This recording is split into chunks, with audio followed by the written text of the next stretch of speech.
السلام علیکم۔ آج منگل ہے، فروری کی 14 تاریخ۔ پاکستان میں اس وقت شام کے 7، بھارت میں 7:30 اور یہاں ہمارے اسٹوڈیوز کی گھڑیوں میں صبح کے 9 بج رہے ہیں۔ وائس آف امریکہ واشنگٹن کی اردو سروس سے میں ہوں خالد حمید، خبروں کے ایک بلیٹن کے ساتھ۔ امریکہ کی وزارت خارجہ کے کونسلر ڈیریک شولیے کی سربراہی میں ایک وفد 5 روزہ دورے پر 14 فروری کو یعنی آج پاکستان اور بنگلہ دیش کے لیے روانہ ہو رہا ہے، اور دوسری طرف پاکستان کا ایک دفاعی وفد درمیانی سطح کی دفاعی ملاقاتوں کے لیے واشنگٹن میں موجود ہے۔ اس سلسلے میں پیر کو امریکہ کے محکمہ دفاع پینٹاگن نے تصدیق کی ہے کہ واشنگٹن آنے والے پاکستانی دفاعی وفد کے ساتھ بات چیت کا آغاز پیر سے ہوا ہے۔ پاکستانی وفد متعدد امریکی دفاعی اہلکاروں سے ملاقات کر رہا ہے۔ وائس آف امریکہ کو ایک تحریری جواب میں پینٹاگن نے کہا کہ امریکہ پاکستان کے ساتھ وسیع پیمانے پر مسائل پر کام کر رہا ہے اور علاقائی سلامتی کو لاحق خطرات سے نمٹنے میں دونوں ممالک کا مشترکہ مفاد ہے۔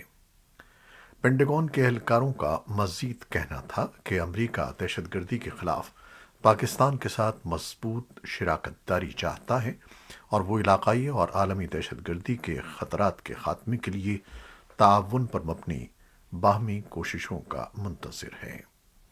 اس بیان میں یہ بھی کہا گیا ہے کہ اس ہفتے واشنگٹن میں ہونے والے درمیانی سطح کے دفاعی مذاکرات امریکہ اور پاکستان دونوں کے لیے اس اہم شعبے میں تعاون کو آگے بڑھانے کا ایک موقع ہے۔ پاکستان نے عالمی مالیاتی ادارے IMF کی شرائط پوری کرتے ہوئے 6 ماہ کے لیے قدرتی گیس کی قیمتوں میں 16 سے 112% تک کا اضافہ کر دیا ہے، جس کا اطلاق 1 جنوری سے ہو گیا ہے۔ اس فیصلے کے بعد گھریلو اور دیگر تمام کیٹیگریز کے صارفین سے 3 کھرب 10 ارب روپے اضافی وصول کیے جائیں گے۔ تجزیہ کاروں کا کہنا ہے کہ اس فیصلے سے مہنگائی میں یقینی طور پر اضافہ ہوگا، لیکن توانائی کے باقی تمام ذرائع میں قیمتوں میں پہلے ہی بے پناہ اضافہ ہو چکا ہے۔ پشتون تحفظ تحریک کے بانی ممبر اور جنوبی وزیرستان سے ممبر قومی اسمبلی علی وزیر منگل کے سپہر کراچی سینٹرل جیل سے رہا کر دیے گئے ہیں۔ رہائی کے بعد انہیں ایک جلوس کی شکل میں سوراب گوٹھ لایا گیا، جہاں انہوں نے ایک بہت بڑے جلسے سے خطاب کیا۔ علی وزیر 16 دسمبر سن 2020 کو گورنر ہاؤس پشاور کے سامنے آرمی پبلک اسکول کے متاثرین کے ایک علامتی دھرنے سے خیبر پختونخوا پولیس نے گرفتار کر کے سندھ حکومت کے حوالے کیا تھا۔ علی وزیر کے خلاف کراچی اور حیدرآباد میں عوامی جلسوں سے خطاب کرتے وقت ریاستی اداروں کے خلاف سخت الفاظ استعمال کرنے کے مقدمات درج تھے۔ طالبان نے ضلع سرگ دوکارتی 9 کابل میں داعش خراسان کے خفیہ ٹھکانوں پر پیر کو رات گئے کارروائیاں کی ہیں، لیکن تقریباً 20 گھنٹے گزرنے کے بعد بھی ان کارروائیوں کے نتائج کے بارے میں کوئی معلومات نہیں مل سکیں۔ طالبان کے ترجمان ذبیح اللہ مجاہد نے ایک ٹویٹ میں داعش خراسان کے خلاف کارروائیوں کی تصدیق کی ہے اور کہا ہے کہ اس کے مقامی ممبروں کے علاوہ گروپ کے کچھ غیر ملکی آپریٹرز آپریشن کی جگہ پر چھپے ہوئے تھے۔ انہوں نے کہا کہ اب تک داعش کے کئی کارندے مارے جا چکے ہیں۔ چونکہ کارروائی آبادی والے شہری علاقوں میں کی جا رہی ہے، اس وجہ سے احتیاط برتی جا رہی ہے۔ انہوں نے کہا کہ طالبان کی سیکیورٹی فورسز نے داعش کے ایک اہم گروپ کو نشانہ بنایا جو کابل میں حالیہ حملوں میں ملوث تھا۔ اقوام متحدہ کے بچوں کے فنڈ یونیسیف کا کہنا ہے کہ افغانستان میں اس سال جنوری کے مہینے میں سینکڑوں افغان بچے سرد موسم اور بیماریوں سے ہلاک ہو گئے ہیں۔ افغانستان کی شدید ترین سردی سب سے زیادہ کمزور لوگوں پر ظلم اٹھا رہی ہے۔ افغانستان بھر میں یونیسیف کی ٹیمیں اس سخت سردی میں خاندانوں کی مدد کر رہی ہیں۔ خواتین کے حقوق کے لیے امریکہ کی خصوصی مندوب رینا امیری کا کہنا ہے کہ افغان خواتین کی ٹھوس حمایت کے ساتھ ان کے عزم کا مقابلہ کرنے کے لیے بین الاقوامی برادری کی حمایت درکار ہے۔ امیری نے قطری حکام کے ساتھ اپنے ملاقات کے بعد سلسلہ وار ٹویٹس میں کہا کہ مجھے اپنے ہم وطنوں اور پناہ گزینوں کی تعلیم اور کام کے مواقع کو بڑھانے کی ذمہ داریاں نبھانے سے زیادہ کوئی چیز تقویت نہیں دیتی۔ افغانستان کے لیے اقوام متحدہ کے ایلچی نے پیر کو کابل میں ریڈیو کے عالمی دن کے موقع پر ایک مقامی ریڈیو نیٹ ورک سلام وطندار کا دورہ کیا۔ یونیما نے ٹویٹ کیا کہ ورلڈ ریڈیو ڈے کے موقع پر اقوام متحدہ کی ایلچی اوٹن بائفا اور یونیسکو کی پیٹریشیا میک فلپس نے لوگوں کے مسائل سنے اور افغان میڈیا اور لوگوں کی حمایت جاری رکھنے کا اظہار کیا۔ بھارت کے زیر انتظام کشمیر میں سرکاری اراضی پر مبینہ طور پر کھڑی کی گئی غیر قانونی تعمیرات کو منہدم یا سیل کرنے اور تجاوزات کو ہٹانے کی کارروائی نے عوامی حلقوں میں ہیجانی کیفیت پیدا کرتی ہے۔ حکومتی اداروں کی طرف سے شروع کی گئی اس مہم کے خلاف متاثرین کی طرف سے مظاہروں کا سلسلہ طول پکڑتا جا رہا ہے، جبکہ اپوزیشن جماعتیں سراپا احتجاج بنی ہوئی ہیں۔ ان کا الزام ہے کہ یہ مہم جموں و کشمیر کے حقیقی باشندوں کو بے اختیار بنانے کی نریندر مودی کی حکومت کی اس پالیسی کی تازہ کڑی ہے جس کا آغاز ان کے بقول 5 اگست سن 2019 کو ریاست کی آئینی نیم خود مختاری کو منسوخ کرنے سے کیا گیا تھا۔ بھارت میں انکم ٹیکس کا محکمہ عالمی نشریاتی ادارے بی بی سی کے نئی دہلی اور ممبئی کے دفاتر کی تلاشی لے رہا ہے اور نشریاتی ادارے کے پروڈکشن یونٹ میں ریکارڈ کی چھان بین کر رہا ہے۔ میڈیا رپورٹس کے مطابق ٹیکس اہلکاروں نے بی بی سی کے دفاتر میں بین الاقوامی ادائیگیوں میں مبینہ ٹیکس گھپلوں کے الزامات پر سروے کیا ہے۔ یہ تلاشی ایسے وقت میں لی گئی ہے جب حال ہی میں گجرات فسادات کے حوالے سے بی بی سی نے ڈاکیومنٹری سیریز ریلیز کی تھی۔ یہ ڈاکیومنٹری سن 2002 میں گجرات فسادات اور اس وقت وہاں کے وزیر اعلیٰ نریندر مودی کے مبینہ کردار کے گرد گھومتی ہے۔ اس میں گجرات تشدد کے لیے نریندر مودی کو براہ راست ذمہ دار ٹھہرایا گیا تھا۔ حزب اختلاف اور صحافی اداروں کی جانب سے حکومت کی اس کارروائی کی مذمت کی جا رہی ہے۔ دیگر اپوزیشن جماعتوں نے بھی اس کارروائی کی مذمت کی ہے، جبکہ صحافیوں کا کہنا ہے کہ اس کارروائی نے ایمرجنسی کی یاد دلاتی ہے۔ ان کے بقول حکومت اختلاف رائے یا تنقید کو برداشت کرنے کے لیے تیار نہیں ہے۔ ترک حکام نے اطلاع دی ہے کہ غازیانتاپ کے علاقے میں آنے والے شدید زلزلے سے ہلاکتوں کی تعداد کم از کم 31,643 تک پہنچ گئی ہے۔ شمالی شام میں سرحد کے اس پار اقوام متحدہ کے انسانی ہمدردی کے دفتر نے پیر کے روز بتایا کہ وہاں مرنے والوں کی تعداد 4,300 تک پہنچ گئی ہے اور 7,600 زخمی ہیں۔ ترکی میں آنے والے طاقتور زلزلے کے جھٹکوں کے تقریباً 200 گھنٹے بعد امدادی کارکنوں نے منگل کو کئی اور لوگوں کو ملبے سے زندہ نکال لیا۔ تازہ ترین ریسکیو آپریشن صوبے آدیان میں ایک تباہ شدہ عمارت اور زلزلے کے مرکز کے قریب 2 تباہ شدہ عمارات میں کیے گئے۔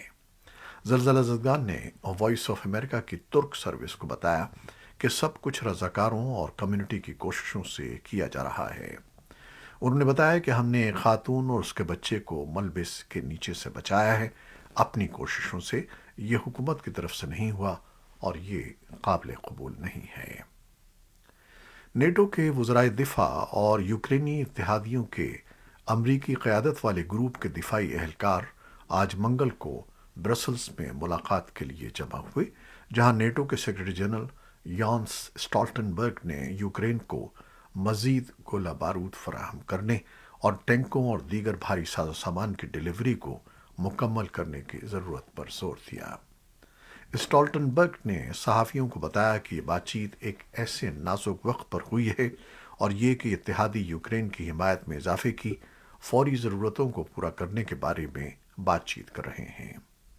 اسٹالٹنبرگ نے کہا کہ یوکرین میں خوفناک جنگ اور یوکرین پر روس کی چڑھائی کا 1 سال اگلے ہفتے پورا ہو جائے گا اور ہمیں اس بات کے کوئی آثار نظر نہیں آتے کہ صدر پوٹن امن کی تیاری کر رہے ہیں۔ جو ہم دیکھ رہے ہیں وہ اس کے برعکس ہے، وہ مزید جنگ اور نئے حملوں کی تیاری کر رہے ہیں۔ امریکی وزیر دفاع لائٹ آسٹن نے اجلاس کے آغاز میں کہا کہ یوکرین کو جنگ کے اس اہم لمحے سے نمٹنے کے لیے فوری طور پر جو ضروریات ہیں گروپ کو وہ فراہم کرنے پر توجہ دینی چاہیے۔ آسٹن نے کہا کہ کریملن اب بھی سمجھ رہا ہے کہ وہ ہمیں کمزور کر دے گا، لیکن ایک سال بعد ہم ہمیشہ کی طرح متحد ہیں اور اس مشترکہ عزم سے آنے والے ہفتوں میں یوکرین کی صلاحیت کو برقرار رکھنے میں مدد ملے گی۔ یوکرین کے وزیر دفاع اولیسکی ریزنکوف بھی بات چیت کے دونوں اجلاسوں میں حصہ لینے کے لیے برسلز میں موجود تھے تاکہ اپنی فوج کی ضروریات سے آگاہ کر سکیں۔ امریکہ کی فوج نے چین کے تباہ شدہ غبارے سے حساس الیکٹرانک آلات برآمد کرنے کا دعویٰ کیا ہے۔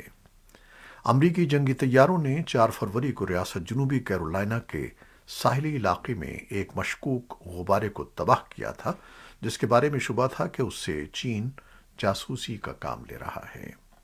امریکی فوج کے مطابق غبارے سے ملنے والے آلات میں وہ سینسرز بھی شامل ہیں جو عموماً جاسوسی کے لیے استعمال ہوتے ہیں۔ چین اس تباہ شدہ غبارے کو جاسوسی کے لیے استعمال کرنے سے انکار کرتا رہا ہے۔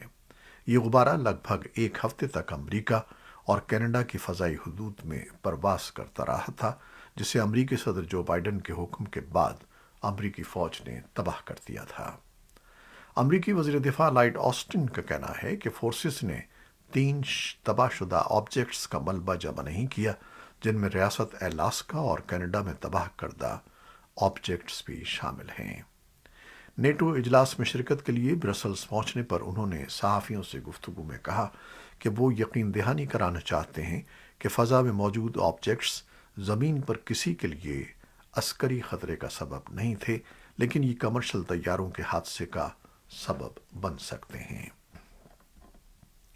امریکی ریاست مشیگن کی اسٹیٹ یونیورسٹی میں پیر کو دیر گئے فائرنگ کے ایک سلسلے میں کم از کم 3 افراد ہلاک اور 5 زخمی ہو گئے ہیں۔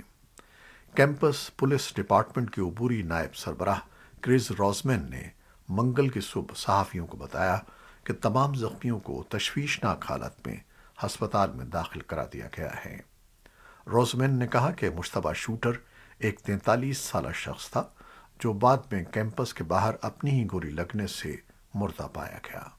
انہوں نے بتایا کہ قانون نافذ کرنے والے اداروں سے اس شخص کا تصادم ہوا تھا۔ روزمین نے کہا کہ مشتبہ شخص کا کسی بھی طرح سے یونیورسٹی سے کوئی تعلق نہیں تھا۔ ان کا کہنا تھا کہ ہمیں نہیں معلوم کہ وہ ایسا کرنے کے لیے کیمپس میں کیوں آیا تھا، اس بارے میں تحقیقات جاری ہیں۔ امریکی ایوان نمائندگان میں ریپبلکنز نے کووڈ-19 کی ابتدا کی تحقیقات کا آغاز کرتے ہوئے دستاویزات اور گواہی کے لیے بائیڈن انتظامیہ کے موجودہ اور سابق اہلکاروں کو خطوط بھیجے ہیں۔ ایوان کی نگراں کمیٹی کے ریپبلکن چیئرمین اور کورونا وائرس وبائی مرض سے متعلق ذیلی کمیٹی نے پیر کو متعدد لوگوں سے اس مفروضے پر معلومات فراہم کرنے کی درخواست کی کہ کورونا وائرس حادثاتی طور پر چینی لیب سے خارج ہوا تھا۔ جن لوگوں سے رابطہ کیا گیا ان میں ملک میں متعدی امراض کے سب سے بڑے ماہر ڈاکٹر اینتھونی فاؤچی بھی شامل تھے۔ بہت سے سائنسدانوں کا کہنا ہے کہ وہ اب بھی یقین رکھتے ہیں کہ وائرس مکمل طور پر فطرتاً پیدا ہوا اور جانوروں سے انسانوں میں منتقل ہوا۔ وائرس کے محققین نے عوامی طور پر کسی نئے کلیدی سائنسی ثبوت کی نشاندہی نہیں کی ہے جس سے لیب سے اخراج کے مفروضے کو زیادہ یقینی بنایا جا سکتا ہے۔ پاکستان سپر لیگ کا 8واں سیزن دفاعی چیمپئن لاہور قلندرز کی 1 رن سے کامیابی کے ساتھ شروع ہو گیا ہے۔ ملتان میں ایونٹ کے پہلے میچ میں شاہین آفریدی کی ٹیم نے محمد رضوان کی ملتان سلطانز کو سنسنی خیز مقابلے کے بعد شکست دے کر سیزن کا فاتحانہ آغاز کیا۔ لاہور قلندرز نے 6 وکٹوں کے نقصان پر 175 رنز بنائے، جبکہ ملتان سلطانز 6 کھلاڑیوں کے آؤٹ ہونے پر 174 رنز بنا سکی اور 1 رن سے ہار گئی۔ یہ تھی وہ خبریں جو فیس بک لائیو پر ہم نے آپ کے لیے پیش کی۔ ہماری ویب سائٹ، یوٹیوب اور پوڈکاسٹ پر یہ بلیٹن آپ کے لیے پوسٹ کر دیا جاتا ہے۔ آپ ہمارے بلیٹن کو شیئر کرتے ہیں اور اپنے کمنٹس میں اپنی محبتوں اور اپنی دعاؤں کا بھرپور اظہار کرتے ہیں، جس کے لیے ہم آپ کے فردن فردن مشکور ہیں۔ اپنی ان محبتوں کو جاری رکھیے گا۔ نیوز ایڈیٹر بہجت جیلانی کے ساتھ خالد حمید کو اب اجازت دیجیے گا۔ اللہ حافظ۔